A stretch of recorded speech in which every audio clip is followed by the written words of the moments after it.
you want something in there to hold on to that water.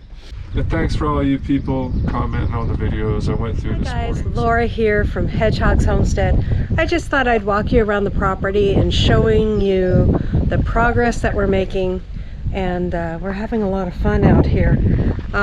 Busy, busy, busy. But first, we made a little garden bed in the front with the many rocks. We have got ourselves some hydrangeas, put in a little drip line system in there, and Chris has been working away sowing these guys all over the property, and these are cowpeas, and they will grow just like regular peas, but the great thing about growing cowpeas, we're doing that as a cover crop on the property. About the wind sound, guys. It's picking up because we have hopefully some rain coming in too. And I just picked that up and it fell down again, so I'm gonna have to put it against the wall. Doing some decorating outside, having some fun. Garden's gone in over there, having a lot of fun with that. Got some cattle panels up. But and I need to burn these or get the weed whacker out. It's better to burn them than they're gone, but I have been just picking them from hand because there's so many good little seeds in there, or good things in between them, like good wildflowers, good trees and things that I don't want to pick out. But I'll show you how the cowpeas look actually in the pasture. Those are just some that just happen to blow this way. But down here in the pasture, you can see those little peas are everywhere, and you can just kind of see the haze of green over everything. That is a new field that Chris just laid the cowpeas in. We added this to this area here. And he planted just recently cowpeas in that section as well. So we're getting some, this is our first start of our pasture seed. We were gonna go ahead and sow some grasses, but we had talked to some not fertilizing. We're having trouble getting our lime in, our regular lime. And so that we ordered a long time ago, but the big farms get it first.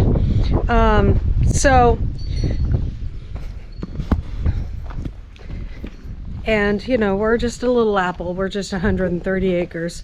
So that's a little apple compared to all the big farms around here. So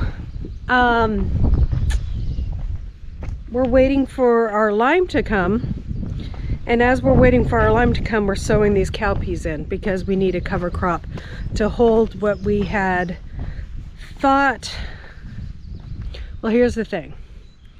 We had ordered our lime, didn't think it was going to take this long to get the lime, and so we had went ahead and plowed the fields and done all that and got it all ready so that we could put our lime in, so that we could just get in. But what happened is the lime wasn't ready. So to throw pasture grass on fields that aren't limed right isn't a good idea. So what they recommended is, for now, to put a cover crop on everything. You stand behind this hill, maybe the wind noise will die down.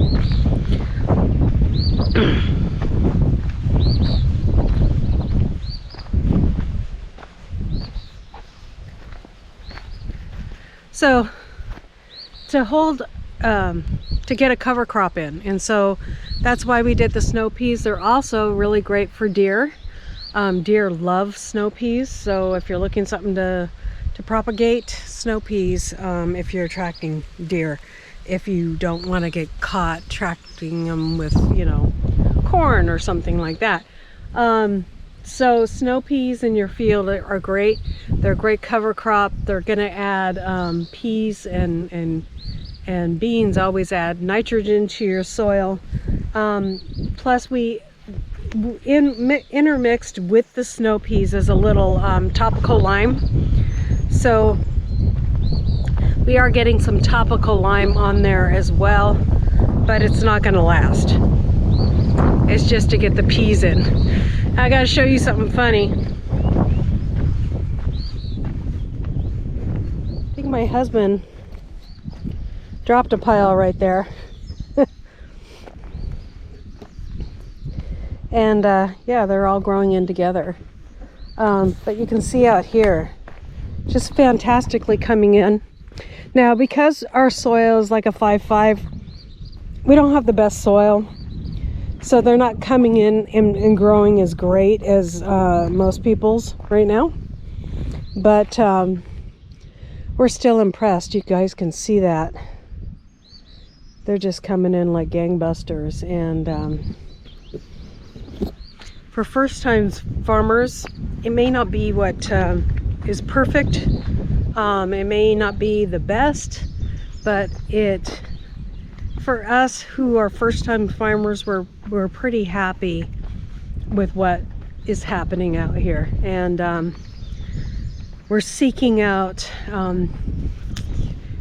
not just YouTube, but we're also seeking out like professionals to guide us along in this process. We have a farmer on speed dial. Not speed dial, he's the local biggest farmer in the area, and Chris has made friends with him and his wife, the sweetest people ever. And yeah, so we kind of have them on speed dial. They call us and we call them, and building a relationship with the people in our community, which is great. Now also over here I wanted to show you guys, these are sowed in this field as well. You can see them all in there, coming in really nice. And over there, there's a lot of weeds in there, unfortunately.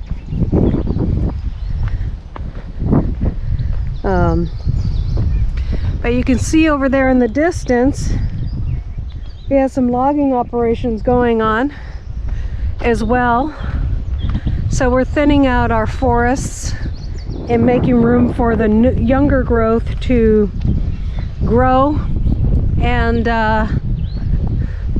take over. We are going to take some of these pines out in our property as well, because they are not native to this area. And what they've done is made our soil extremely acidy, which that's why we're having such problems with blackberries growing in everywhere, because they love that soil. So this area used to be probably mostly pines in this area before the guy that sold it to us cleared out this land.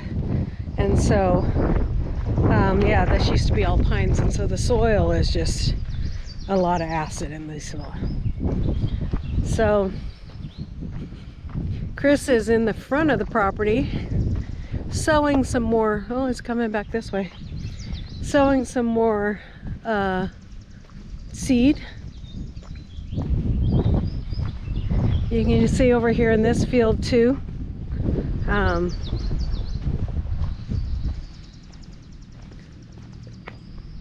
We got a lot sown out there. And here he comes with his fertilizing bucket. Now he's sowing it with fertilizer because he has the peas intermixed with some topical pelletized lime. And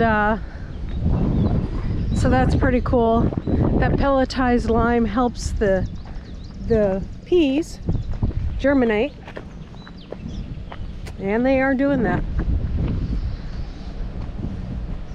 You can see them all along right in here. We'll see if he'll pick me up. It's a working hard man right there.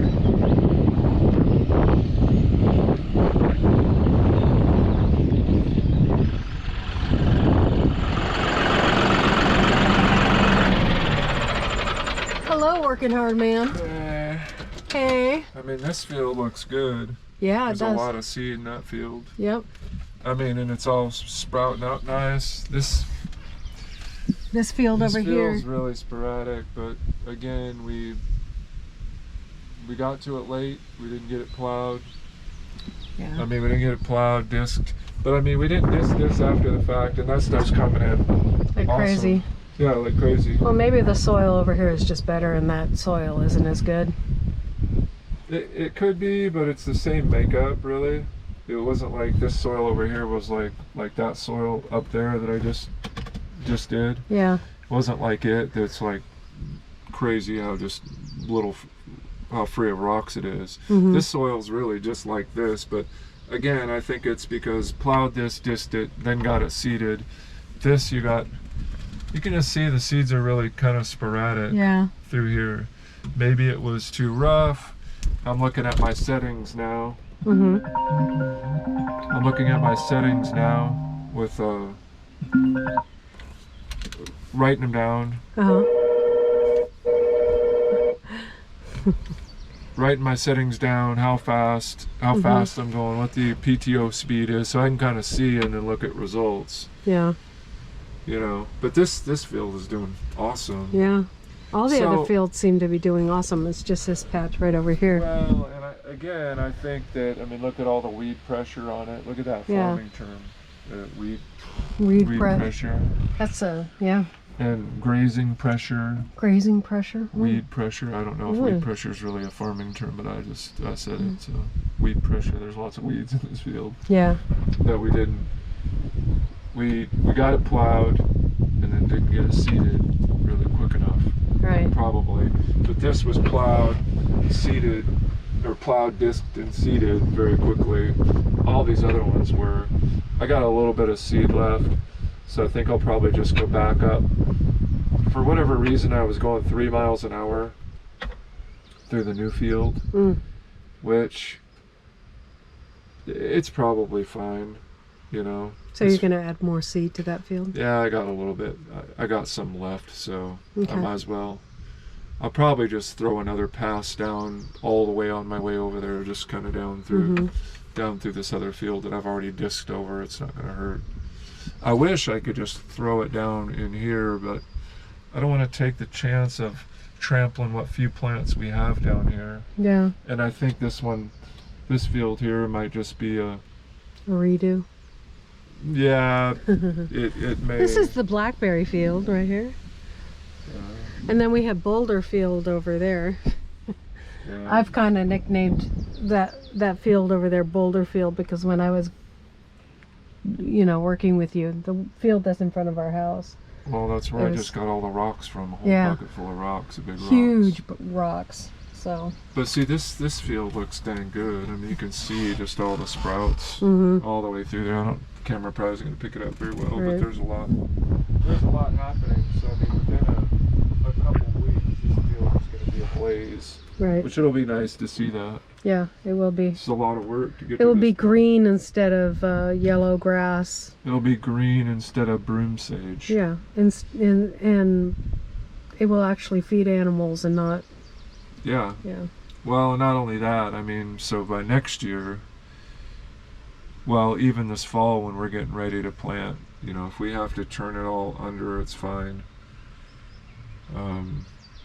But it'll all be a cohesive unit so that we can get the stuff in and get it planted. Right. And this was us just trying to do our best to get it done, so. Yeah. In kind of a fairly short time frame. Right. So, anyway. Cool. All right, well, I better get back to work. I'll show people this field that you're talking about, and just wanted to give them a guided tour. You've been working hard. Yeah. You know. I've been doing something anyway. Yeah.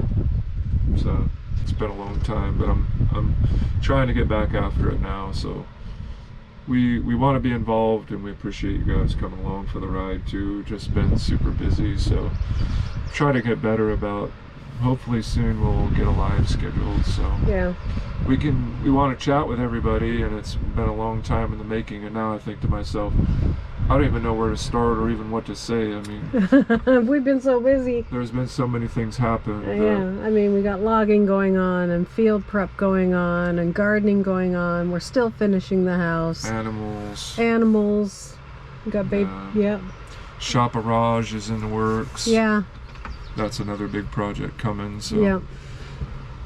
maybe we'll be able to do a little bit better with getting it videoed, and at least I want to try to jump on comments each morning and kind of see what everybody's up to, and appreciate everybody watching. But back to work. Looks like we got some logs being dragged over there. Yeah, those are house logs. Yep. Guess we can get something out of them. Yep. Yep. Get them out, get that pile away from our house, and start getting stuff cleaned up. Whenever you make a pile by your house, we've noticed that there's a lot of rodents that hang around, so don't really want a bunch of piles by the house. So need to get our mouse bucket trap set up. Oh yeah, that's another video. All right, back to work. All right. See you later.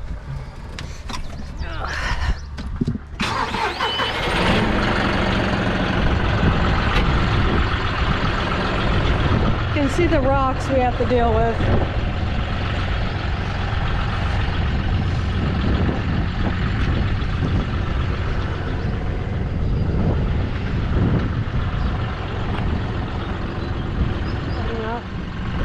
And these peas will spread out like normal peas. So they're everywhere, guys. So this field did really well. And they'll spread out like peas that vine. These will vine, so they'll give you a nice cover crop. And what a cover crop does, and why it's so important, is if you don't cover crop, especially in Tennessee where we only have like maybe that much topsoil on our fields here, if you don't cover crop, that topsoil gets washed away because we have really hard rains.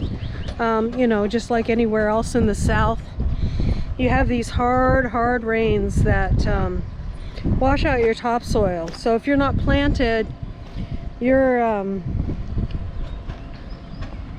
I love these grasses. See these? These are kind of new to the property, so loving that. Anyways, so yeah, if you don't we saw this demonstration, and maybe I'll put the picture in here if I can find it, where they basically did a shower or a rain test. They put like an inch of rain on a bunch of soil, and they ran the rain over like they had a bare land.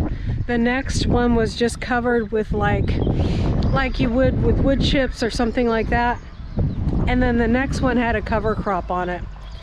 And I'm telling you, the cover crop held the most amount of water in the soil for longer. It also didn't wash away any topsoil.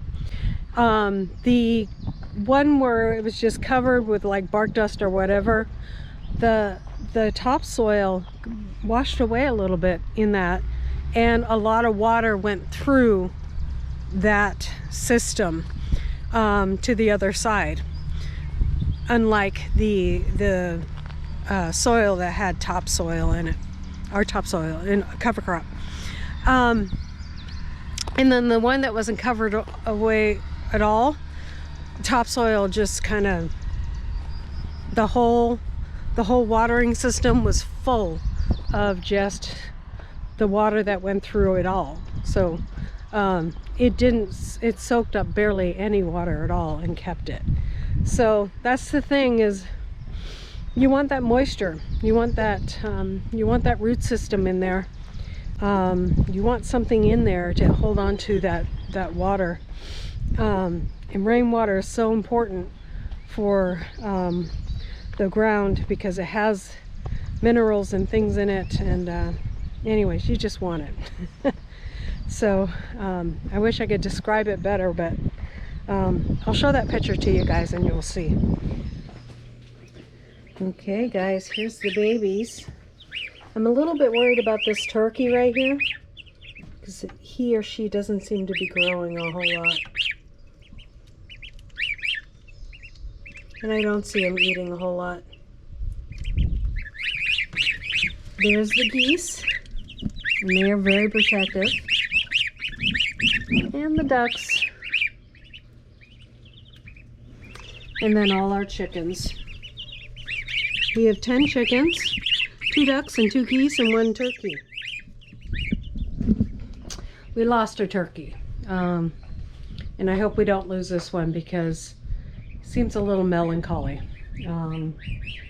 It's very interesting, the poor guy. We lost the other one, and I don't know why. I've never lost a turkey before.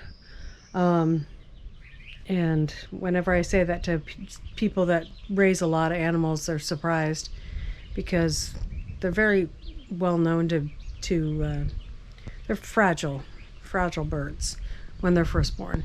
So anyways, that's that, and we're excited to have chickens and turkeys and ducks and geese, and the geese they're going to protect our chickens and our flock.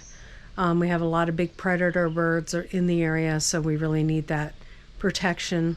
We are looking for a guardian dog, livestock guardian dog. That will probably be next year sometime though. All right, we'll see you next time. Bye.